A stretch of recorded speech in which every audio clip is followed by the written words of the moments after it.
Hello friends, today we are going to discuss about decision making theory part 2, which is also called Herbert Simon's decision making model. इसे Simon के निर्णय निर्माण प्रतिमान के नाम से भी जाना जाता है। साइमन का निर्णय निर्माण और एडमिनिस्ट्रेटिव बिहेवियर के एरिया में इम्पोर्टेंट रोल रहा है। महत्वपूर्ण योगदान साइमन के द्वारा प्रशासनिक व्यवहार और संगठनात्मक व्यवहार के क्षेत्र में परिपूर्ण किया गया है। हर्बर्ट साइमन के निर्णय निर्माण सिद्धांत पर परिचर्चा शुरू करें उससे पहले हमें हर्बर्ट साइमन के बारे में थोड़ा सा परिचय जान लेना होगा। तो आइए हर्बर्ट साइमन के बारे में थोड़ा सा इंट्रोड्यूस करते हैं। हर्बर्ट साइमन को 1978 में नोबेल प्राइज से नवाजा गया। हर्बर्ट साइमन ने अपना रिसर्च कैरियर अमेरिकन एडमिनिस्ट्रेशन में शुरू किया। अमेरिकी एडमिनिस्ट्रेशन उनकी रिसर्च का मुख्य जो विषय था वो म्यूनिसिपैलिटी था, म्यूनिसिपैलिटी एडमिनिस्ट्रेशन था, नगर पालिका प्रशासन था। नगर पालिका प्रशासन के संदर्भ में साइमन ने एडमिनिस्ट्रेटिव बिहेवियर, जिसके बारे में मैंने पहले परिचर्चा की है, प्रशासकों का व्यवहार, ऑर्गेनाइजेशन बिहेवियर और बिहेवियर ऑफ एडमिनिस्ट्रेटर्स, एक प्रशासन के व्यवहार में, एक संगठन में किए जाने वाले व्यवहार के संदर्भ में साइमन के द्वारा इम्पोर्टेंट रोल प्ले किया गया। एडमिनिस्ट्रेटिव बिहेवियर के एरिया में साइमन को सभी चिंतकों में नंबर 1 फर्स्ट कैटेगरी का थिंकर्स माना जाता है। हर्बर्ट साइमन के द्वारा अनेक पुस्तकों का लेखन कार्य भी किया गया, जिनमें से कुछ मुख्य पुस्तकें यहाँ पर आपके सामने प्रस्तुत हैं। पहली पुस्तक साइमन के द्वारा लिखी गई जो यहाँ आपको दिखाई दे रही, एडमिनिस्ट्रेटिव बिहेवियर 1947। 1947 में साइमन के द्वारा प्रशासनिक व्यवहार के नाम से इस पुस्तक का लेखन कार्य किया गया, जहाँ साइमन ने इस पुस्तक में एडमिनिस्ट्रेटिव बिहेवियर, प्रशासकों के व्यवहार के बारे में विस्तार से परिचर्चा की है, विवरण दिया है। Next book is entitled fundamental research in administration 1953। 1953 में प्रशासन में आधारभूत अनुसंधान के बारे में साइमन ने अपना लेखन कार्य पूर्ण किया है। Then next organisation 1958। 1958 में साइमन ने संगठन के नाम से पुस्तक लिखी है। देन मॉडल्स ऑफ मैन, आदमी के प्रतिमान, व्यक्ति के प्रतिमान, सोशल एंड रैशनल 1957। व्यक्ति का सामाजिक प्रतिमान और व्यक्ति का विवेकशील प्रतिमान या आर्थिक प्रतिमान भी इसको कहा जाता है। We can say it models of man, social and economic 1957 के नोमेनक्लेचर से भी हम इसको संबोधित कर सकते हैं। आखिर साइमन ने निर्णय निर्माण में अथवा डिसीजन लेने में व्यक्ति के, समाज के साथ साथ उसके आर्थिक चिंतन को भी महत्वपूर्ण भूमिका प्रदान की है। According to Herbert Simon, human is a social, ध्यान से सुनिए, यहाँ पर ये कह रहा है हर्बर्ट साइमन कि ह्यूमन इज ए सोशल, व्यक्ति एक सामाजिक प्राणी होता है और व्यक्ति एक इकोनॉमिक मैन भी होता है, व्यक्ति एक आर्थिक मानव भी होता है। क्लासिकल जो एडमिनिस्ट्रेशन रहा है बेसिकली वो इकोनॉमिक मैन के कॉन्सेप्ट पर आधारित था, परंतु यहाँ साइमन ने 2 फैक्टर्स को यहाँ डिजाइन किया है, social man and the economic man. It means logical coordination between the social man and economic man, then a new creation which is called administrative man. सामाजिक मानव और आर्थिक मानव के कॉम्बिनेशन से एक थर्ड टाइप का मैन क्रिएट होता है और उस मैन को साइमन के द्वारा एडमिनिस्ट्रेटिव मैन कहा गया है। आखिर उसको प्रशासनिक मानव क्यों कहा जाता है, इसके बारे में हम आगे विस्तार से चर्चा करेंगे। यहाँ पर साइमन का कहना है कि व्यक्ति केवल एक आर्थिक प्राणी ही नहीं होता, सामाजिक प्राणी भी होता है। आर्थिक और सामाजिक दोनों ही जो मेरिट्स होते हैं उसके अंतर होते हैं, परंतु वह न तो पूर्ण रूप से सामाजिक मानव होता है और न ही पूर्ण रूप से आर्थिक मानव होता है, अपितु इन दोनों के बीच एक एडजस्टमेंट की स्थिति है, कोऑर्डिनेशन की स्थिति है, कॉम्बिनेशन की स्थिति है, जिसके परिणाम स्वरूप ह्यूमन का एक नवीन स्वरूप हमें देखने को मिलता है एज एडमिनिस्ट्रेटर और इन दी ऑर्गेनाइजेशन, जिसे एडमिनिस्ट्रेटिव मैन कहा जाता है। दिस इज एडमिनिस्ट्रेटिव मैन, ये प्रशासनिक मानव होता है जिसके पास बाउंडेड रैशनलिटी होती है, because many factors are affected their behaviour, उसके व्यवहार को बहुत से कारक प्रभावित करते हैं। देन सेटिस्फाइंग, तीसरा टर्म यहाँ पर साइमन ने स्पेशल रूप से जो इदाज किया है, जिसका उसने अनुसंधान किया है अपने स्तर पर, ये साइमन के शब्दों में ही हम आसानी से इसको समझ सकते हैं। Satisficing consist of two words, satisfactory and sufficient. यहाँ दो शब्दों के साथ ये जुड़ी हुई अवधारणा है। पहला जो वर्ड है वो सेटिस्फैक्ट्री है and then second is sufficient, संतुष्टि और लगभग पर्याप्त। ये संतुष्टि देने वाला एक ऐसा निर्णय जो व्यक्ति को संतुष्टि प्रदान करता है, और ये संतुष्टि लगभग ठीक ठाक होनी चाहिए। It means what is the level of satisfaction, satisfaction का स्तर क्या होगा, सेटिस्फिकेशन का लेवल क्या होगा, यह इस बात पर निर्भर करेगा कि यहाँ Simon optimum level of satisfaction नहीं कह रहा है। साइमन ने यहाँ सेटिस्फिकेशन के लेवल को ठीक ठाक, to be enough, sufficient, to be enough, लगभग पर्याप्त या ठीक ठाक संतोषजनक स्थिति के बारे में परिचर्चा की है। नेक्स्ट, 3 की points of Simons decision making theory. Simon के निर्णय निर्माण सिद्धांत की 3 की फीचर्स हैं। इन 3 की फीचर्स के बेस पर ही हम हर्बर्ट साइमन के डिसीजन मेकिंग थ्योरी को बहुत आसानी से समझ सकते हैं। तो दोस्तों आइए इन तीनों पर परिचर्चा करते हैं। According to Simon 3 aspects of decision. साइमन के अनुसार निर्णय के 3 पक्ष होते हैं। Number 1 is the scheme of individuals decision choice, व्यक्तिगत निर्णय योजना। The scheme of individuals decision choice such as 3 stages. निर्णय या व्यक्ति के निर्णय लेने की जो प्लान होता है, जो उसकी योजना होती है, वो 3 अवस्थाओं में आगे बढ़ती है, जिस पर नेक्स्ट स्लाइड में परिचर्चा की जाएगी। दूसरा की पॉइंट से है the fact and value dichotomy, logical coordination, तथ्य और मूल्यों का द्विविभाजन। फैक्ट और वैल्यू के बीच जो डिवीजन किया गया है, उस डिवीजन के बाद उसमें एक लॉजिकल कोऑर्डिनेशन स्थापित किया जाता है। तो दूसरा की पॉइंट है तथ्य और मूल्यों में द्वैतवाद अथवा द्विविभाजन। थर्ड की point is that the bounded rationality which based on practical level of satisfaction, सीमित तार्किकता। इसका मतलब साइमन ने यहाँ कहा है कि प्योर रैशनैलिटी नहीं होती, व्यक्ति की विवेकशीलता का उच्चतम स्तर नहीं होता, या व्यक्ति पूर्ण रूप से विवेकशील नहीं होता है, अपितु व्यक्ति की विवेकशीलता बहुत से फैक्टर से, जिसमें टाइम भी होता है, ऑर्गेनाइजेशन की नेचर भी होती है, जिसमें सोशल इकोनॉमिक एंड एनवायरनमेंट भी होता है, सोशल इकोनॉमिक पॉलिटिकल एनवायरनमेंट भी होता है, कॉस्ट भी होती है, प्रैक्टिस भी होती है, उसकी कैपेसिटी भी होती है, डिसीजन मेकर्स की कैपेसिटी भी होती है। अदर्स फैक्टर्स जो हैं व्यक्ति की विवेकशीलता को या निर्णयकर्ता की विवेकशीलता को प्रभावित करते हैं। इसलिए साइमन ने कहा which based on a practical level of satisfaction, जो संतुष्टि के व्यवहारिक स्तर पर भी निर्भर होता है। और व्यवहारिक स्तर का मतलब या प्रैक्टिकल का मतलब है कि वास्तविक या यथार्थ जीवन में निर्णयकर्ता का जो निर्णय है वो कौन से कारकों से प्रभावित होता है, वो कारक उसकी विवेकशीलता को या हाई लेवल ऑफ रैशनैलिटी को बाउंडेड कर देते हैं। इसलिए ना तो वह विवेकशीलता अविवेकशीलता होती है और ना ही वह प्योर रैशनैलिटी होती है। Next, the scheme of individuals decision making choice और डिसीजन चॉइस, निर्णय योजना, व्यक्तिगत निर्णय योजना क्या है। 3 की फीचर साइमन ने बताई। यहाँ फर्स्ट की फीचर पर हम चर्चा कर रहे हैं। पहला की फीचर्स है इंडिविजुअल्स डिसीजन चॉइस, व्यक्तिगत निर्णय योजना। व्यक्तिगत निर्णय योजना क्या है? The 3 stages of decision making process, निर्णय निर्माण की 3 प्रक्रियाएं होती हैं। कौन कौन सी प्रक्रियाएं होती हैं? बेसिकली साइमन ने डिसीजन मेकिंग की जिन 3 प्रक्रियाओं का उल्लेख किया है, वो प्रोसेस ऑलरेडी डिफाइन की गई और ऑलरेडी डिस्क्राइब कर दी गई by the John Dewey. John Dewey ने 1910 में जॉन डीवी ने समस्या निदान के लिए अथवा व्यक्तिगत निर्णय योजना का एक ड्राफ्ट प्रस्तुत किया है। जॉन डीवी के अनुसार एक decision maker as a person और एज ए एडमिनिस्ट्रेटर जब निर्णय लेता है तो उसे 3 अवस्थाओं को क्रॉस करना होता है, उसके 3 स्टेजेस को उसको पार करना होता है। 3 स्टेजेस को कैसे स्टेप बाय स्टेप कंक्लूजन तक या प्रॉब्लम सॉर्ट आउट तक पहुंचता है।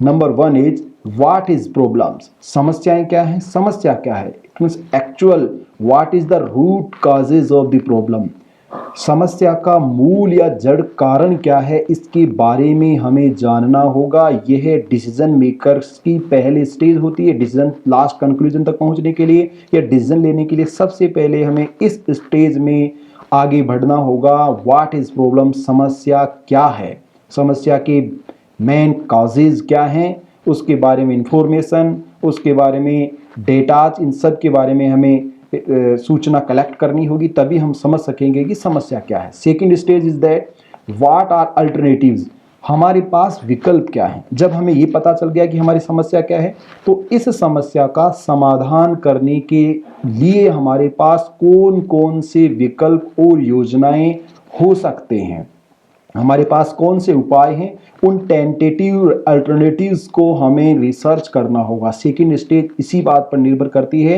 कि समस्या के बारे में मालूम होने पर आइडेंटिफाई द प्रॉब्लम, देन आपको यह चयन करना होगा कि आपके पास संभावित विकल्प कौन से हैं जिनके माध्यम से आप समस्या का समाधान कर सकते हो।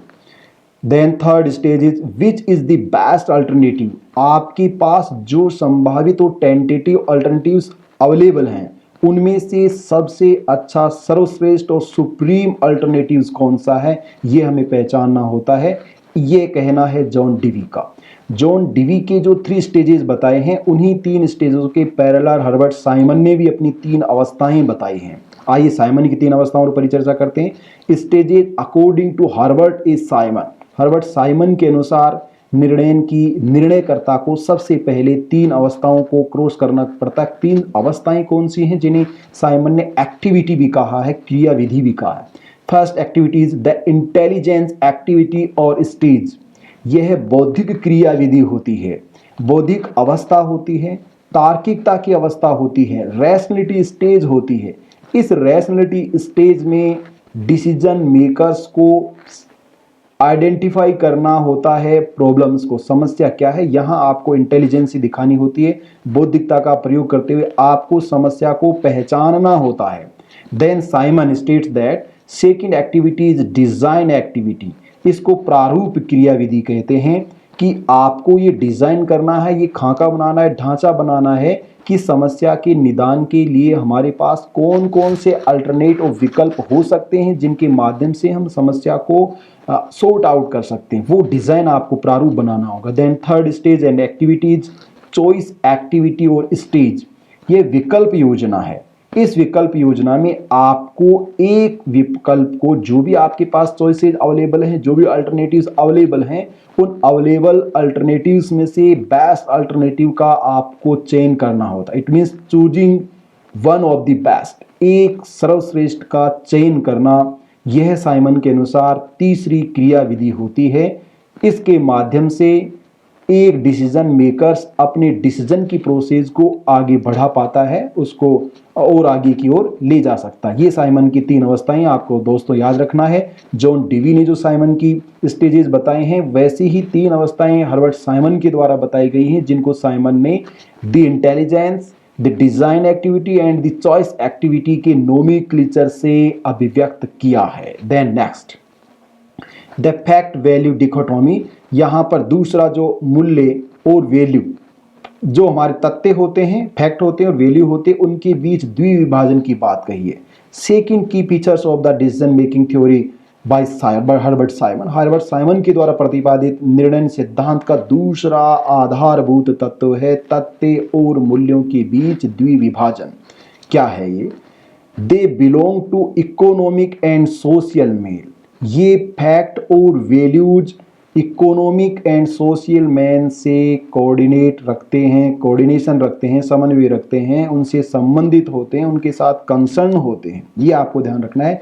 केवल साइमन ने न तो आर्थिक मानव की बात कही है और न अकेले सामाजिक मानव की, न तो कोई पूर्ण रूप से मूल्यों पर आधारित व्यक्ति हो सकता है और न ही निर्णयकर्ता प्योर रैशनलिटी पर डिपेंड कर सकता है। इसलिए वह इकोनॉमिक मैन भी होता है और सोशल मैन भी होता है, जिसके लिए उसने दोनों के कॉम्बिनेशन से जिस ह्यूमन को कॉल किया गया है, उस ह्यूमन को हर्बर्ट साइमन के द्वारा एडमिनिस्ट्रेटिव मैन कहा गया, प्रशासनिक मानव कहा गया है। Then logical coordination, logical coordination between किन के बीच, लॉजिकल तार्किक समन्वय किन के बीच, फैक्ट्स एंड द वैल्यू, मूल्य और तथ्यों के बीच हमें तार्किक समन्वय स्थापित करना है। तार्किक समन्वय स्थापित करने का मतलब है कि फैक्ट भी केवल फैक्ट नहीं होनी चाहिए और केवल वैल्यूज नहीं होनी चाहिए, फैक्ट भी होनी चाहिए और वैल्यूज भी होनी चाहिए। यद्यपि साइमन का ये क्लियरली मेंशन किया गया है कि हमें प्राइमरी स्टेज पर या हमें प्रधानतः तथ्यों को ज्यादा महत्व देना है, मूल्यों को गौण महत्व देना है। इसका मतलब है कि प्राइमरी स्टेज पर हमारे पास फैक्ट्स रहेंगे एंड द सेकेंड स्टेज पर वैल्यूज रहेंगी। Primary stage related to facts, more than facts and only facts, and then secondary stage belong to values. दूसरी स्थिति में हमें या गौण महत्व के रूप में मूल्यों को शामिल करना है और प्राथमिक महत्व के रूप में तथ्यों को शामिल करना है, क्योंकि तथ्य बेसिकली साइंटिफिक होते हैं, वैज्ञानिक होते हैं। Then next, decision makers as administrative man. जो व्यक्ति निर्णय लेता है उस व्यक्ति को साइमन ने यहाँ प्रशासनिक मानव कहा है। न तो वह इकोनॉमिक मानव है और न ही वह सामाजिक मानव है, वह एडमिनिस्ट्रेटिव मैन होता है। Then next, facts are better than values. तथ्य मूल्यों की अपेक्षा ज्यादा प्रभावी होते हैं, सर्वश्रेष्ठ होते हैं। लेकिन ये भी ध्यान रखना, but values are also important. मूल्य भी महत्वपूर्ण होते हैं। विदाउट वैल्यू के हम अपने विज्ञान को सही दिशा नहीं दे सकते। विज्ञान को सही दिशा देने के लिए निर्णय की विज्ञान को साइंस ऑफ डिसीजन, निर्णय की विज्ञान को राइट डायरेक्शन देने के लिए हमें वैल्यूज की रिक्वायरमेंट होती है, नीड्स होती है। इसलिए मूल्यों के होने से ही हम अपने निर्णय की विज्ञान को सही दिशा में आगे बढ़ा सकते हैं। देन नेक्स्ट, थर्ड की word is the bounded rationality, सीमित तार्किकता। इसका मतलब यहाँ पर क्लासिकल थ्योरिस्ट की तरह हर्बर्ट साइमन ने पूर्ण विवेकशीलता या प्योर रैशनैलिटी की बात नहीं कही, अपितु बाउंडेड रैशनैलिटी की बात कही है, क्योंकि व्यक्ति में रैशनैलिटी बहुत से फैक्टर से अफेक्टेड होती है, इसलिए उसकी रैशनैलिटी सुप्रीम न होकर लिमिटेड होती है, अनलिमिटेड न होकर लिमिटेड होती है। The key point of decision making process is rationality of decision makers. Simon का यहाँ कहना है कि निर्णयकर्ता की तार्किकता निर्णय की प्रक्रिया में सबसे महत्वपूर्ण होती है। It is affected from various factors. ये बहुत से तत्वों से प्रभावित होती है। फॉर इंस्टांस, उदाहरण के लिए social, economic, political environment, human values, then formal and informal organization, then intelligence level, then relationship and extra, जिसमें टाइम होता है, जिसमें कॉस्ट भी होती है, जिसमें बिलीफ्स भी होते हैं, जिसमें डिसीजन मेकर्स की कैपेसिटी भी होती है। इन तत्वों से निर्णयकर्ता की विवेकशीलता प्रभावित होती है, इसलिए उसकी रैशनैलिटी अनलिमिटेड न होकर लिमिटेड होती है। इन फैक्टर्स के कारण ये रैशनैलिटी सीमित हो जाती है। सामाजिक, आर्थिक और राजनीतिक पर्यावरण से वह व्यक्ति प्रभावित होता है, इसलिए सामाजिक, आर्थिक और राजनीतिक पर्यावरण का प्रभाव उसके ऊपर पड़ता है। इस प्रभाव के कारण उसकी विवेकशीलता सीमित हो जाती है। उसके खुद के वैल्यूज, नॉर्म्स और बिलीव्स होते हैं, जिनको मानवीय मूल्य कहा जाता है, जिनसे भी उसकी विवेकशीलता प्रभावित होती है। Formal and informal organisation, human relation theory में आपने समझा होगा कि किस तरह से इनफॉर्मल ऑर्गेनाइजेशन और फॉर्मल ऑर्गेनाइजेशन दोनों ही इंपॉर्टेंट रोल प्ले करते हैं for the operational activities of organisation. संगठन की क्रियात्मक गतिविधियों को संचालित करने में ह्यूमन फैक्टर भी अपना इंपॉर्टेंट रोल प्ले करता है। इसलिए आपको यह भी ध्यान रखना है कि यहाँ इस कारण से भी साइमन ने विवेकशीलता को सीमित स्वरूप प्रदान किया है।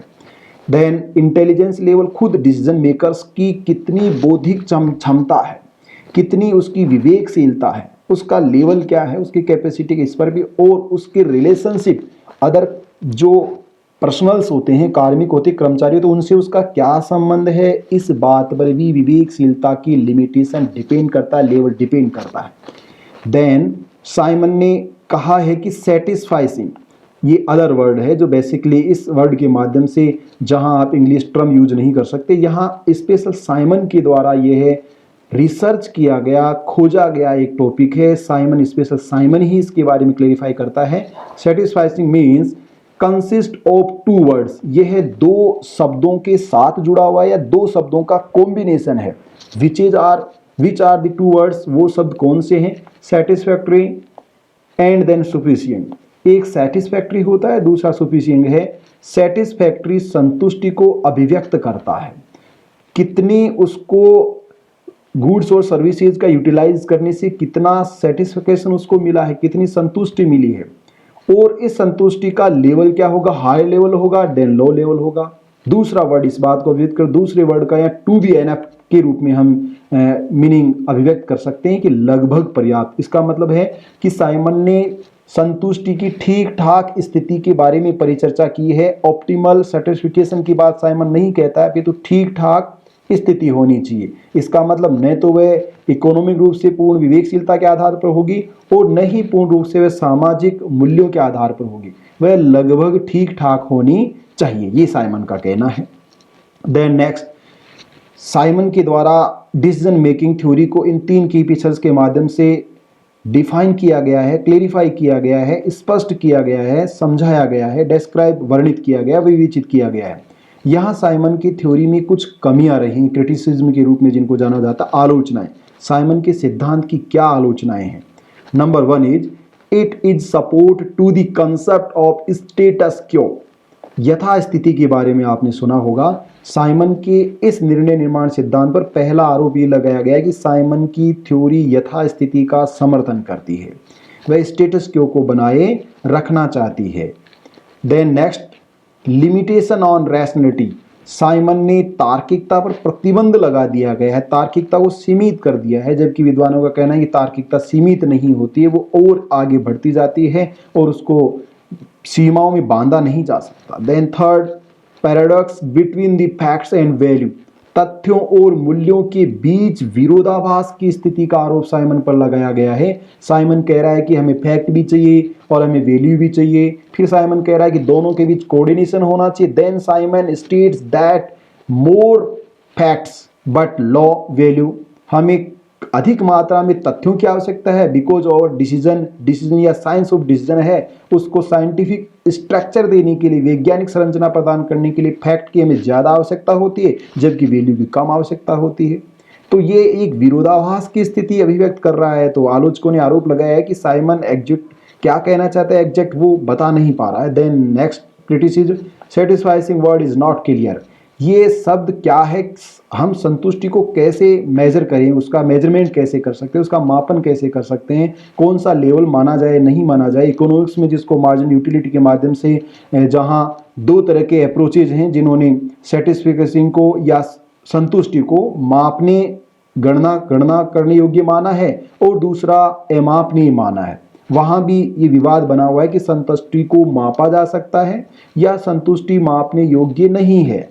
तो साइमन ने जिस वर्ड का यूज किया गया है वह संतुष्टिदायक स्थिति कैसी है उसको डिफाइन करना बड़ा आसान नहीं है, बहुत आसान नहीं है, बहुत ही मुश्किल है। इसलिए साइमन के सिद्धांतों पर इन आलोचनाओं का, इन कमियों का, इन अवगुणों का आरोप लगाया गया है, जिसके कारण नेक्स्ट जो थ्योरी है अथवा approaches of decision making theory है, निर्णय निर्माण के अन्य उपागम हैं और मॉडल हैं, उनके बारे में हम नेक्स्ट व्याख्यानों में परिचर्चा करेंगे। जो बेसिकली मैंने आपको फर्स्ट लेक्चर्स में ये बताया था कि 8 मेजर अप्रोचेज हैं ऑफ डिसीजन मेकिंग, निर्णय निर्माण के 8 सिद्धांत, जिसमें से ये हमारे सामने और आज हम परिचर्चा कर रहे हैं निर्णय निर्माण के दूसरे सिद्धांत की, जिसको हर्बर्ट साइमन का निर्णय निर्माण सिद्धांत अथवा हर्बर्ट साइमन का प्रशासनिक सिद्धांत भी कहा जाता है।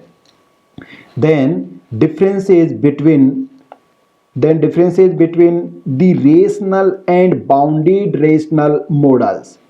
पूर्ण तार्किकता और सीमित तार्किकता के प्रतिमान में अंतर क्या है? जो पहला प्रतिमान मैंने बताया आपको, पहला model, it means first model of decision making theory and the second model of decision making theory. निर्णय निर्माण का पहला सिद्धांत और निर्णय निर्माण का दूसरा सिद्धांत। निर्णय के इन दोनों सिद्धांतों के बीच, निर्णय निर्माण के इन दोनों सिद्धांतों के बीच क्या अंतर है, इसके बारे में हम अंतिम परिचर्चा करेंगे। Number 1 is pure rationality model and second is bounded rationality model. शुद्ध विवेकशीलता का प्रतिमान और सीमित विवेकशीलता का प्रतिमान।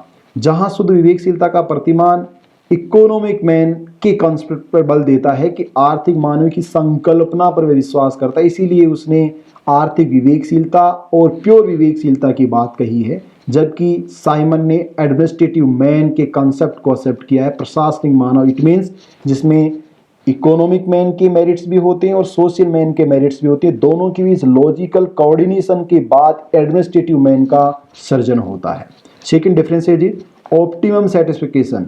यहाँ पर पूर्ण विवेकशीलता प्रतिमान ने अधिकतम संतुष्टि की बात कही है, हायर लेवल और ऑप्टिमम लेवल की बात कही गई है, मैक्सिमम लेवल की बात कही है, सुप्रीम लेवल की बात कही गई है, परंतु यहाँ हर्बर्ट साइमन ने केवल और केवल ठीक ठाक स्थिति की बात कही है, सेटिस्फाइंग सिचुएशंस, ठीक ठाक या लगभग संतुष्टि की स्थिति की परिचर्चा की है। तीसरा अंतर है प्योर रेशनलिटी मॉडल नॉर्मेटिव है, मानकात्मक है, आइडियलिस्टिक है, आदर्शात्मक है, एंड देन इम्पेरेक्टिकल मॉडल है, यह है अव्यावहारिक प्रतिमान है। मानकात्मक है, आदर्शात्मक है और अव्यावहारिक है, जबकि साइमन का प्रतिमान इंपेरिकल आनुभाविक है, रियलिस्टिक यथार्थवादी है, एंड देन प्रैक्टिकल मॉडल व्यवहारिक प्रतिमान है, यथार्थ से संबंधित है। Then pure rational model only facts based, यह है केवल तथ्य और केवल तथ्यों पर आधारित प्रतिमान है, जबकि साइमन ने primarily facts and value in secondary forms, सबसे पहले या अधिक मात्रा में प्रधानतया तथ्य और गौण स्वरूप में मूल्य। इसका मतलब पहले नंबर पर प्राइमरी सेक्टर पर और नंबर 1 पर तथ्य होने चाहिए और नंबर 2 पर वैल्यू होनी चाहिए। तथ्य और मूल्य दोनों होने चाहिए, परंतु उनकी प्रेफरेंसेज यहाँ प्राथमिकता तय कर दी है। फर्स्ट प्रेफरेंसेज फैक्ट्स को दी जाएगी and the second preference values को दी जाएगी। Then pure rationality model emerge before 1977, यह 1977 से पहले का प्रतिमान माना जाता है, जिसके मुख्य समर्थक टेलर, मैक्स वेबर, फियोल इत्यादि को माना जाता है, जबकि साइमन का प्रतिमान पोस्ट 1977 के बाद की संरचना का प्रतिमान माना जाता है, 1977 के बाद की संरचना का प्रतिमान माना जाता है, जिसके मुख्य समर्थकों में मार्स, साइमन और सेट इत्यादि हैं। ये है साइमन और परंपरागत प्रतिमान, अथवा हम कह सकते हैं कि classical model of decision making and modern और behavioural model of decision making के बीच मेजर डिफरेंसेज हैं। इसी के साथ आज का हमारा topic Herbert Simons decision making theory पूर्ण हो चुका है। नेक्स्ट हम परिचर्चा करेंगे इंक्रीमेंटलिज्म अप्रोच, वृद्धिशील प्रतिमान ऑफ डिसीजन मेकिंग, निर्णय निर्माण के वृद्धिशील प्रतिमान के संदर्भ में जो हमारा डिसीजन मेकिंग थ्योरी पार्ट 3 होगा। आप सभी का आज के लिए बहुत बहुत धन्यवाद।